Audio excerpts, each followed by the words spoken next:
Measles concerns are growing tonight with 3 confirmed cases now in New Jersey. All right, this comes a day after an unvaccinated child died from the virus in Texas, the first measles death in the U.S. in a decade. Fox 5's Duarte Geraldino in Bergen County now with the latest on these new cases.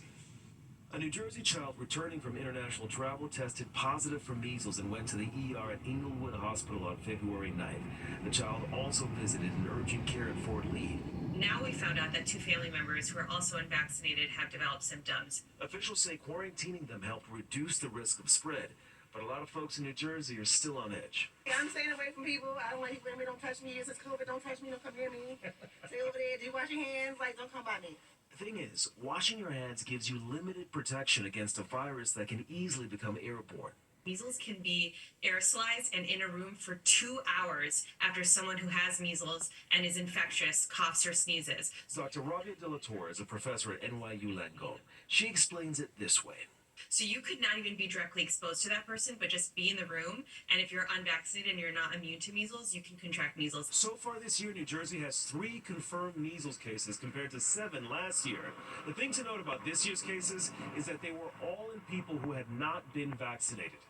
Some people can't get vaccinated if you're... Dr. Suraj Sagar is chief of infectious diseases at Holy Name Medical Center in New Jersey.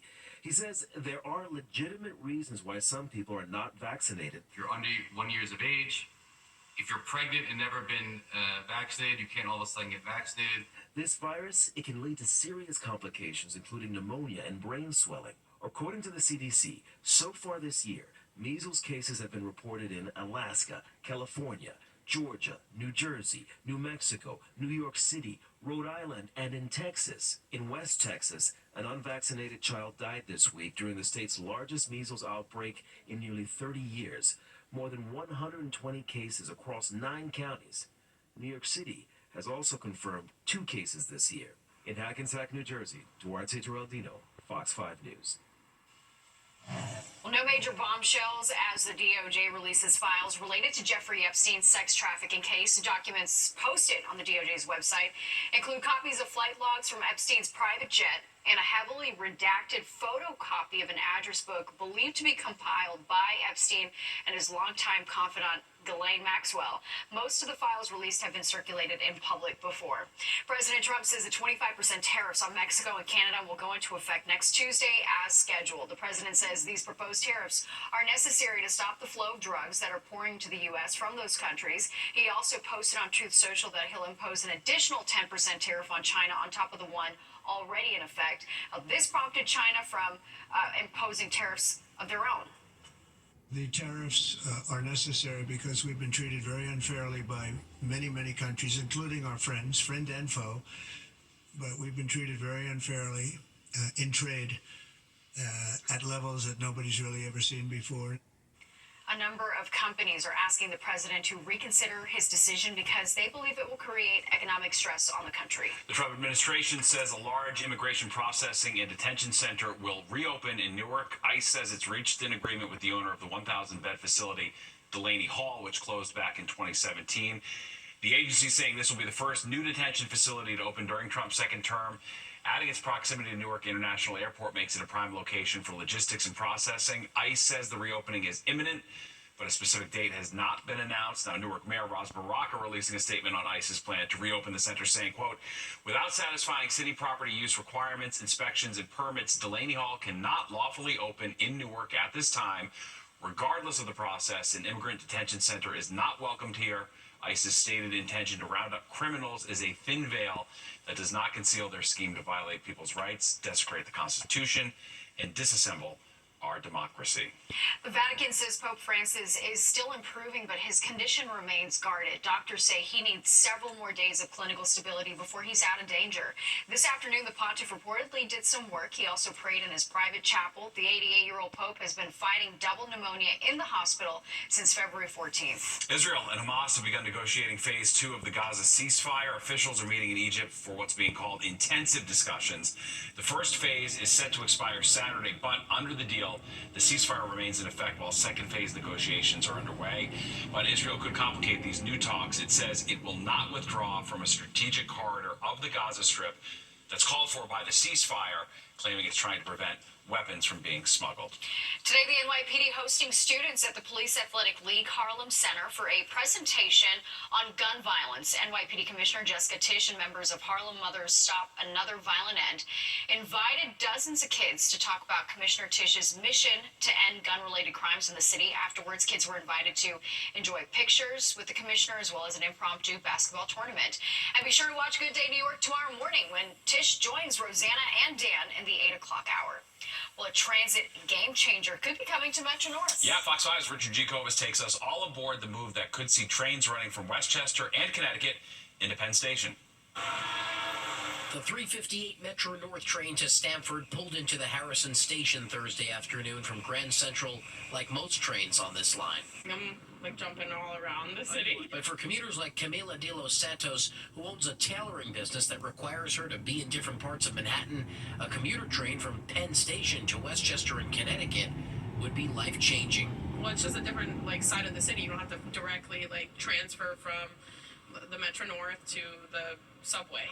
So it's just an easier transition for most people. Camila may have to wait another few years, but the MTA board has approved the purchase of 13 battery-powered passenger locomotives along the New Haven line, some of the first trains of its kind in the country. The New Haven line customers who want to go to the west side of Manhattan or lower Manhattan, as you say, that's going to be a really good option for them. But the other exciting part of the project is the construction of stations in the Bronx that are not currently served by commuter rail. Yes, the MTA says 4 new stations will be built in the Bronx, including Parkchester, Van Ness, and Co-op City. The current trains that run on electrical power aren't configured to serve Penn Station, but with battery-powered trains and those new stations set to be built, a faster, more efficient commute for some is near. It's also a cleaner and greener alternative for the communities that are going to be served by the new service. So it would be really beneficial to have both. The new trains will draw electrical power from the overhead wires, much like these locomotives, but once they get in and around Penn Station, they'll switch over to battery mode. The cost, according to MTA documents, for those 13 trains, about $305 million, with an expected 18-month rollout beginning in January of 2029. We're in Harrison. Richard G. Kovas, Fox 5 News. Well, forget a free-for-all. Is your utility bill a fee-for-all? Straight ahead, what you should be on the lookout for so you know you're not getting charged for it. Plus, Oh no, don't go up there. Is that an axe? You're watching the 10 o'clock news. well, now to a literal turf war that could be brewing over what's under your feet in city parks. It all has to do with a push to ban artificial turf and replace it with the real stuff. That's right. As Fox 5's Kendall Green shows us, some critics say what's in that turf contains toxic forever chemicals. Artificial grass has its place in the city, where flag football players don't mind digging in. But NYC Councilman Christopher Marte, representing residents in Lower Manhattan, says the place for fake grass isn't in city parks. We want to make sure that New York City parks ban artificial or synthetic turf in all New York City parks. He's introduced the Touch Grass Act, aimed at ensuring public parks have natural grass. He says a big driver of the bill, the elimination of toxic chemicals. There's been recent studies that show this artificial turf actually creates cancer because of the toxic chemicals like PFAS that are in a lot of our synthetic turfs. Across the city, more than 220 parks have synthetic turf.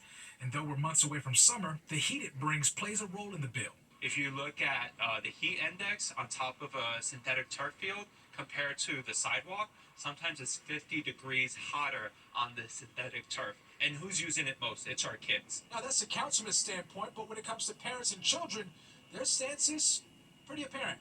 I would definitely prefer natural grass. I mean, I think that makes sort of the most sense and it's healthier. If it's fake grass, it's just plastic, and plastic doesn't help you breathe. In the summer, it could hurt your feet if you were playing barefoot, or if you fall on it.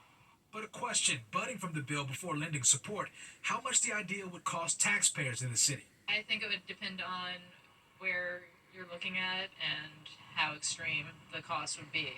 If I don't know the cost, I can't say whether it would be worth it or not. Have you calculated how much ground this covers? Not yet.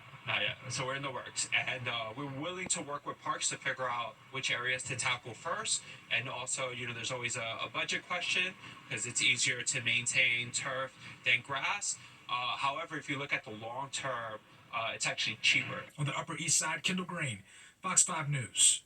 That's kind of an interesting debate. Well, police looking for the person seen here in connection to a robbery at a gas station in the Bronx on Monday. Police said the victim was pumping gas on Bruckner Boulevard when the suspect approached him and started punching him repeatedly. The robber then drove off in the victim's Lincoln Navigator. You are being asked to call Crime Stoppers if you recognize the suspect.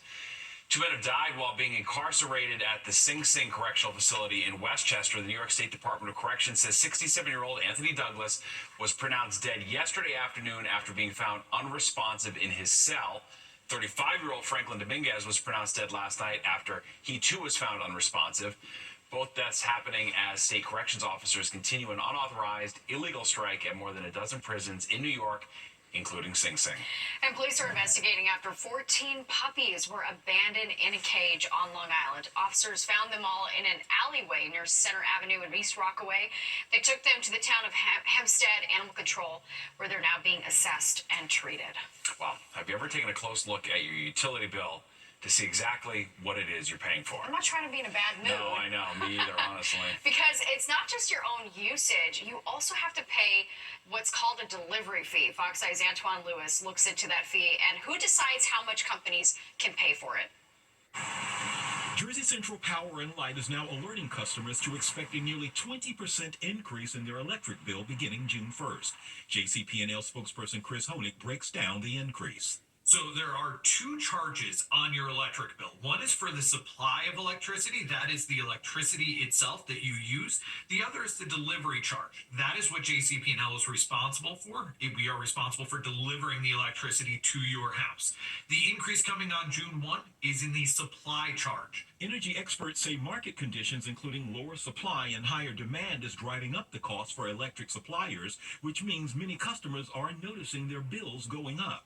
And not just in New Jersey. A Fox 5 employee from Westchester shared her family's January Con Ed bill. It includes supply charges of $115, but delivery charges of over $200, nearly $100 more. Con Ed's website defines delivery charges as the cost to maintain and upgrade its electric and gas distribution systems and keep service safe and reliable. The rate to do so is set by state regulatory agencies. And with many taking closer looks at their bills, some may have noticed charges unfamiliar to them. Another Fox 5 employee from Connecticut sent us his family's electric bill, which lists a public benefits charge of almost $100. United Illuminating, the utility supplier in Connecticut, defines the public benefits charge as one that supports energy programs authorized by the state. And on the UI website, further explanation identifies costs associated with various assistance programs and outstanding balances. Even with all these charges already in place, in New York, Con Ed is proposing rate hikes that could see some bills increase by more than 11% for electric use and 13% for gas. And the New Jersey Board of Utilities said Garden State residents could see increases from 17 to 20% if proposed rate hikes are approved in that state. I've just seen it creeping up and creeping up and creeping up, and there's no reason for it because my usage is the same, and I'm not even in my apartment that much to have to pay such high bills. I hear my dad talk about it a lot, and he's very wary of, when he puts on the air conditioning or puts on the heating, and kind of like he has the rule of no lower than a certain number, no higher than a certain number, and so it's definitely on people's minds. Concerned customers are encouraged to reach out to their electric companies about bill assistance programs, which most utility companies do offer. But what is happening right now in New Jersey and in states around New Jersey, as we are an importer of electricity, is what is leading to these rate increases. In New York, the state legislature is considering the NY HEAT Act, which stands for New York Home Energy Affordable Transition. This would cap the cost of energy for low to middle income families. It is yet to pass the full assembly. We also want to add that we reached out to all the utility companies mentioned in our story. JCP&L and PSE&G were the only ones to get back to us by the time of our newscast. From the newsroom, Antoine Lewis, Fox 5 News. It's interesting, though. In the winter, I don't mind being cheap, just sort of like bundling up, but in the summer, when it's hot, you gotta have that AC crank, and I know it gets expensive fast. Well, a traveling Black History Museum making a stop in our area. That's right. It has more than 7,000 artifacts that tell the story of Black history through time, and we are getting an up-close look. And job jealousy finding its way to Gen Z. Why they're blaming a popular online platform. The news on Fox 5.